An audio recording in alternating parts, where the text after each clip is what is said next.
Graça e paz, irmãos, a paz do nosso Senhor e Salvador Jesus Cristo, amém?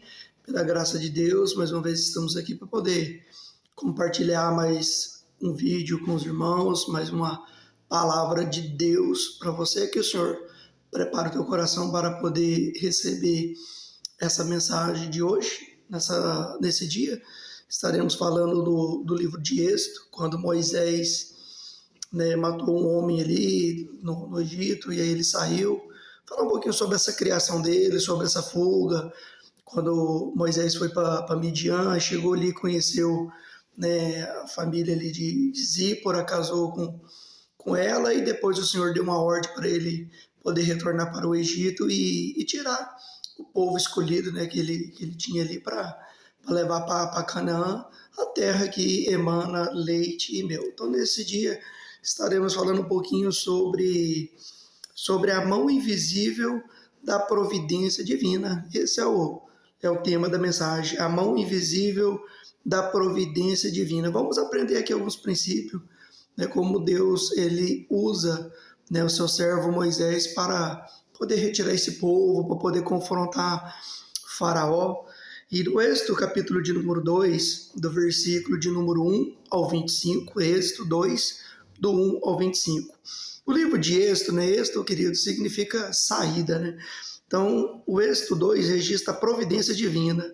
Deus vira a mesa da história e o que parecia ser uma derrota acaba achapante, uma derrota acapachante, torna-se o começo de uma relumbante vitória. Moisés, que deveria ter morrido no Nilo, é salvo e acaba se tornando o libertador dos hebreus. Aquele que seria caçado e morto pelo palácio do faraó foi criado do palácio do rei como filho do monarca. E dentro disso destacamos 4 fatos importantes nesse texto.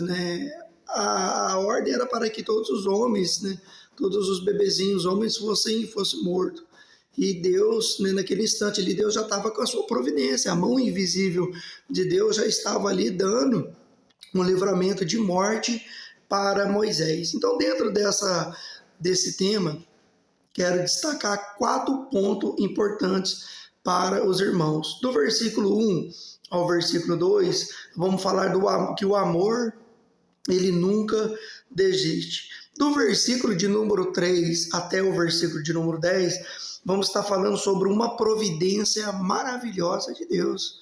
Coisa linda, queridos. Do versículo 11 ao versículo de número 22, vamos estar falando sobre uma precipitação reprovável. Interessante também. E do versículo 23 ao 25, finalizando a mensagem, estaremos falando sobre um clamor a Deus. Então, esses 4 pontos foram divididos para os irmãos melhorem compreender aí, para uma melhor compreensão da exposição da palavra. Então, do versículo de número 1 ao versículo de número 2, fala que o amor, ele nunca desiste. E o Senhor, ele nunca desiste de nós, O amor do Senhor é um amor incondicional. O amor humano, ele é condicionado. Se me tratam bem, eu trato bem. Se fazem bem para mim, eu faço bem. Mas o amor do Senhor, ele não almeja nada em troca, A Bíblia fala que nós o amamos porque ele nos amou primeiro. Então vamos falar um pouquinho. O amor, ele nunca desiste. Arão e Joquebede se casaram num tempo em que ter filhos era um pesadelo. Os meninos já nasciam condenados à morte. O Nilo, infestado de crocodilos, era a sepultura deles. Mesmo correndo risco, nasce um menino e seus pais o escondem. O amor os levou a lutarem pelo sonho de constituírem uma família e deu-lhe força para recuarem diante das adversidades. A opressão e a ameaça de morte aos bebês não apagaram do coração deles o propósito de terem filhos e tê-los para a glória de Deus. O amor não é apenas um sentimento, mas também uma ação previdente, porque amaram o filho, protegeram-no, porque acreditaram no cuidado de Deus, fizeram tudo o que estava ao alcance deles, confiando que Deus agiria com sua sábia e bondosa providência. O amor tudo crê, ele tudo espera, tudo suporta, o amor, ele jamais acaba, né? A Bíblia fala que Arão, né, e Joquebede, né, pai e mãe de Moisés, eles sabiam, né, que o rei tinha decretado, e os decretos de reis, eles são irrevogáveis, né? Uma vez que foram decretados, eles tinham que ser cumpridos. E o decreto era que todo filho homem que nascesse era para ser morto. E mesmo assim, Arão e Joquebede, eles decidem, né, terem um filho, mesmo sabendo das adversidades, mesmo sabendo dos riscos que eles iriam correr, porque eles sabiam que aquela criança ela poderia ser morta. Mas por mais que existia essa adversidade, os perigos, esse casal, eles confiavam no Senhor. E muitas das vezes, querido, nós passamos também por adversidades, não como essa. Como que o texto fala que o rio Nilo era cheio de crocodilo e essas crianças eram lançadas, eram mortas ali. Mas ainda assim, Joquebede e o seu esposo Arão, eles acreditavam na providência de Deus, né? E que nós possamos aprender que por maior que seja as tribulações que venham acontecer em nossas vidas, a Bíblia fala que lá em 1 João capítulo 4, versículo de número 4, que maior é aquele que está em você do que aquele que está no mundo. Então, por pior que sejam as lutas, confia no Senhor, descansa o seu coração nas promessas do Senhor, no amor do Senhor, porque o amor, ele não desiste. A nossa confiança, ela tem que estar sempre em Deus. O salmista fala, eleva meus olhos para o alto. De onde vem o meu socorro? O meu socorro, ele vem do Senhor, que criou os céus e a terra. E assim como Arão, Joquebede, que eles criam no Senhor, que nós possamos também a crer, né, no Senhor, que por pior que seja o que estiver acontecendo com você nesse momento, Deus é contigo. E no tempo do Senhor, esse problema ele já não vai existir mais. Você vai ser vitorioso no nome de Jesus. E se está passando por algo, pelo vale de sombra da morte, é porque Deus tem algo para tratar na tua vida. Ou às vezes na minha também, por que não? O segundo ponto, queridos, da mensagem do versículo 3 ao versículo 10, iremos falar sobre o quê? Sobre uma providência.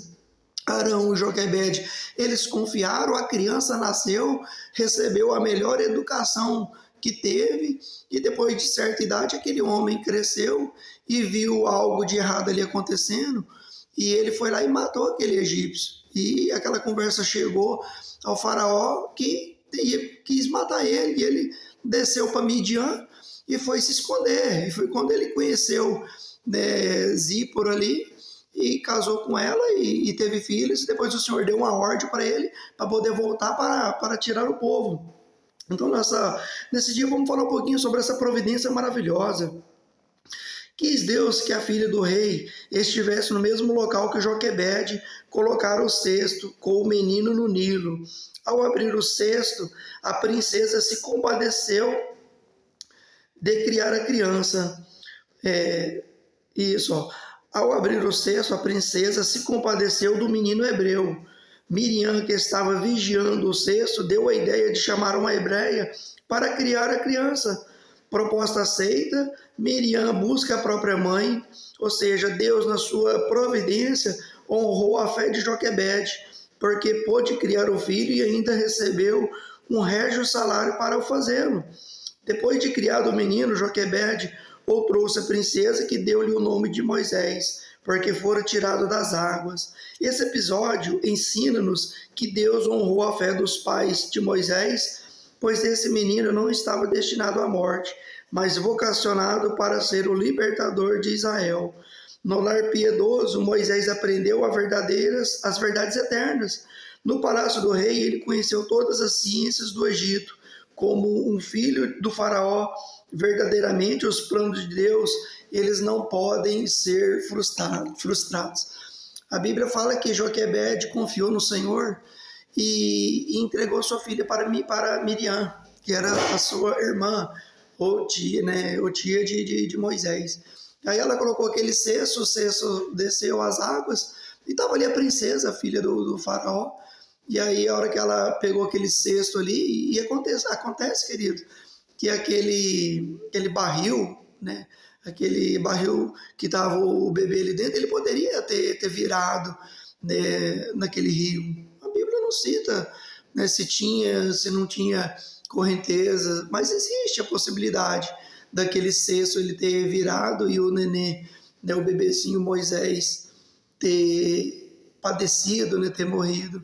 Mas não era aquele momento da morte de Moisés, porque Deus, ele tinha algo para aquele homem, para poder libertar o povo escolhido.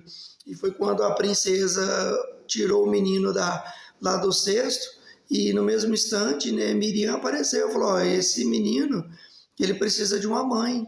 E aí trouxe a própria Joquebede, que ainda recebia, né, um valor mensal para poder amamentar e cuidar dessa criança até certa idade. Depois de certa idade, Moisés foi para o Egito ali e ficou aos cuidados, né, de Faraó, da princesa, recebeu esse nome de Moisés e todo o conhecimento ali da cultura egípcia. Né, e o menino foi crescendo, né, no conhecimento, mas aí ia fazer aqui no que? Nessa providência maravilhosa de Deus, que Deus não permitiu a morte dele e ainda assim, né, capacitou ele para poder conhecer, né, as tradições egípcias, toda a lei, e sabendo que o Senhor tinha algo mais importante, não apenas aquele livramento de morte, mas que o Senhor utilizaria ele para poder tirar o teu povo, para levar para a terra que emana leite e mel. Muitas das vezes,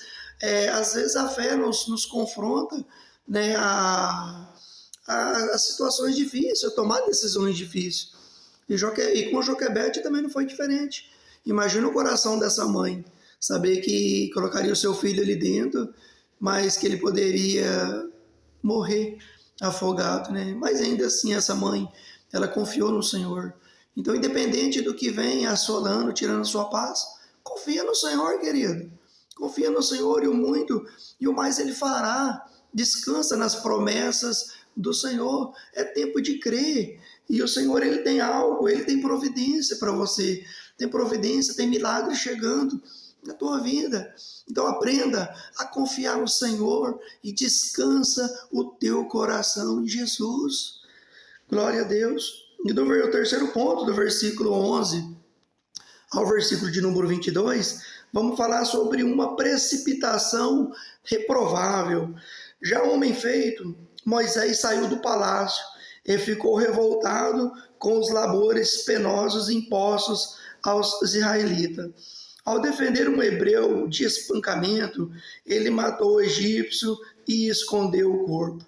No dia seguinte, ao tentar apartar a briga de dois hebreus, foi surpreendido com a fala do espancador: pensas matar-me como mataste o egípcio? Moisés temeu ao ver seu crime descoberto. O faraó ficou irado contra ele a ponto de querer matá-lo.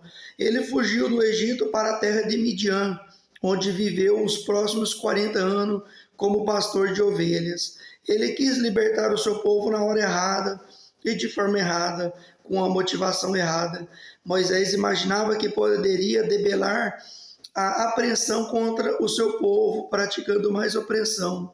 Não se elimina violência com violência, não se debela o mal com o mal. Moisés precisava saber que Deus não precisava de seu esforço carnal para libertar os israelitas. Deus mesmo é quem faria isso, e no seu tempo, do seu jeito, para a sua própria glória.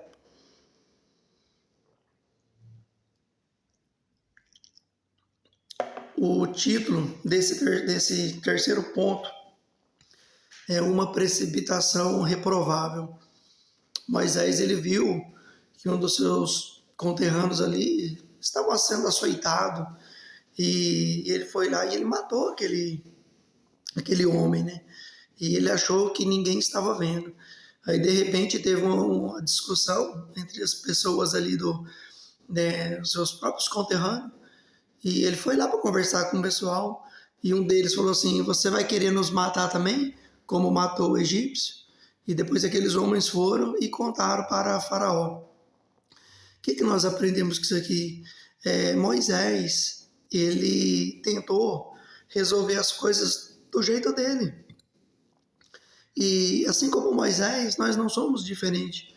Às vezes nós falamos, eu confio no Senhor, né? Eu creio no Senhor, mas as adversidades, elas vão chegando, as lutas, e às vezes a gente não consegue descansar verdadeiramente no Senhor.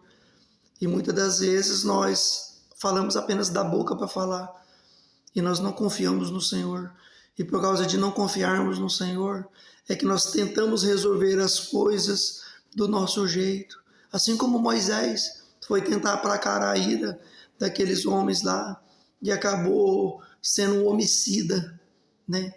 E às vezes, querido, nós somos que nem Moisés.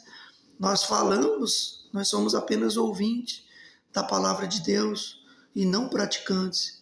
E uma vez que nós confiamos no Senhor, essa confiança ela não tem que ser apenas de palavras, mas sim de confiança mesmo. Você descansar, de você saber que você está passando por essa situação, é porque Deus tem algo na tua vida. Romanos 8:28 fala que todas as coisas, elas cooperam para o bem daqueles que amam a Deus.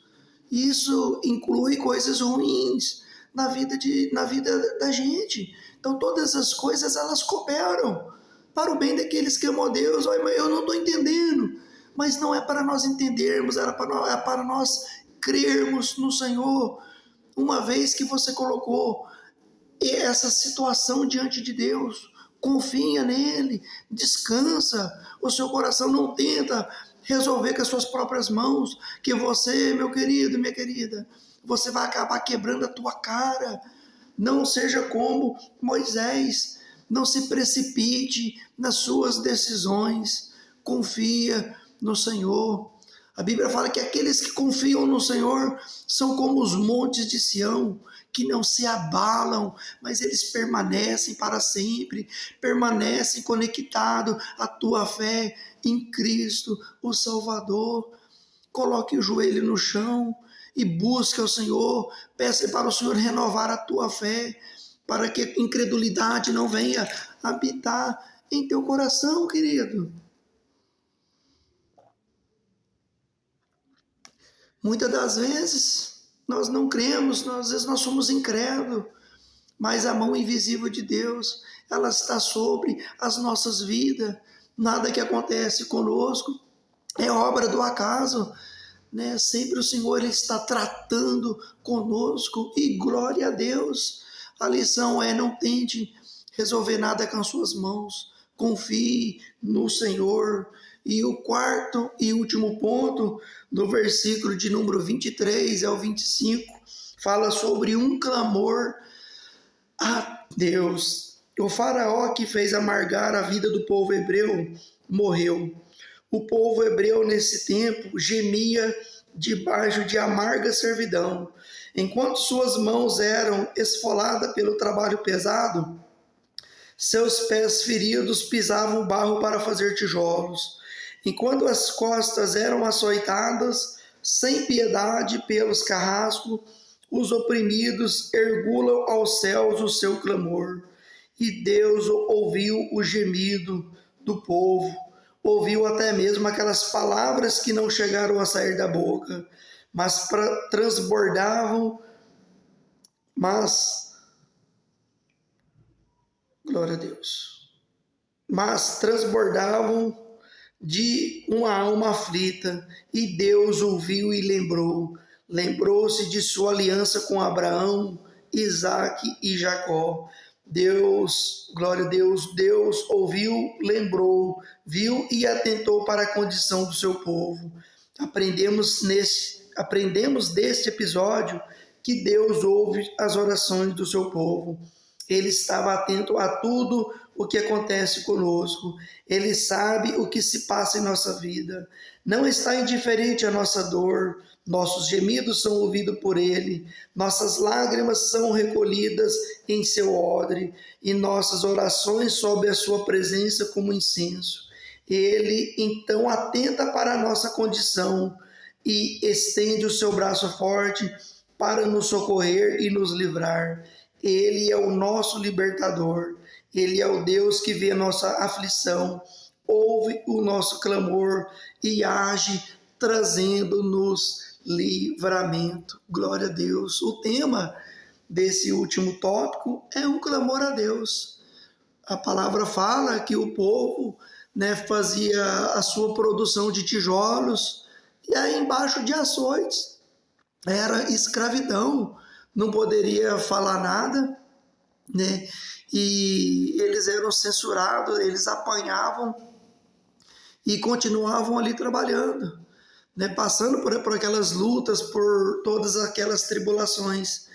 Mas o que é interessante nisso aqui, amados, é que mesmo esse povo, sendo escravizado, apanhando, eles glorificavam o Senhor.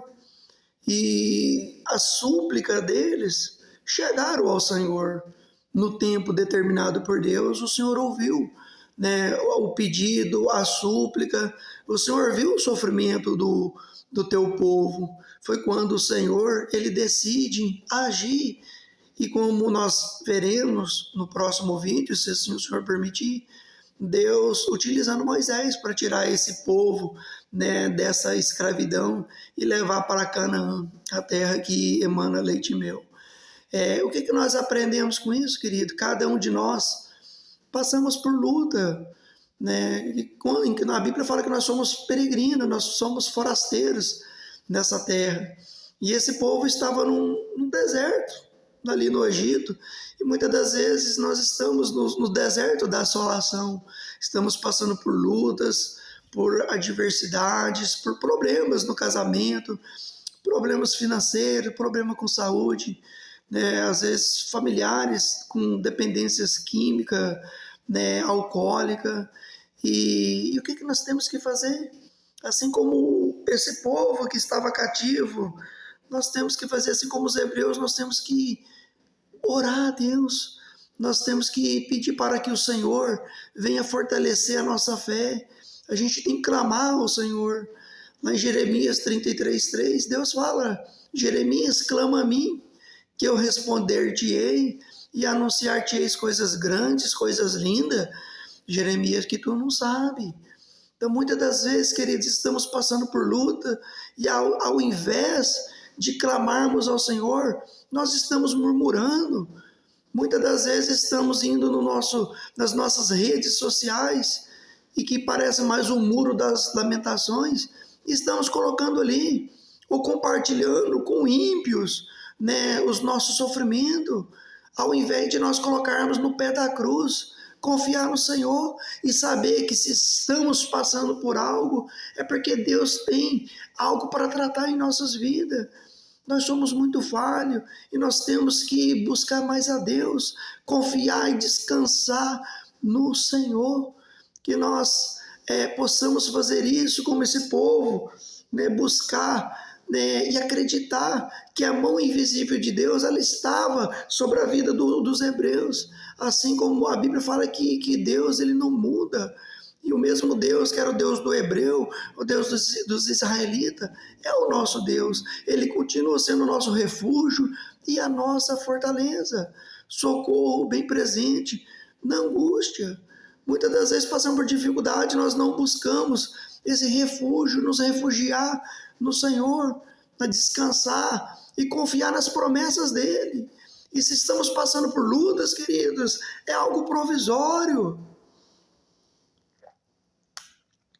Que você, querido, aprenda, que eu, aprende a descansar no Senhor e saber que a mão invisível de Deus está sobre a vida de cada um de nós. Glória a Deus. Então, recapitulando, nós aprendemos que o amor, ele nunca desiste. Deus, ele é amoroso, rico em graça e misericórdia. O segundo ponto, uma providência maravilhosa. Creia, Deus ele tem uma providência maravilhosa. Às vezes, as lutas estão nos impedindo de ver, mas creia que Deus ele tem algo para a tua vida.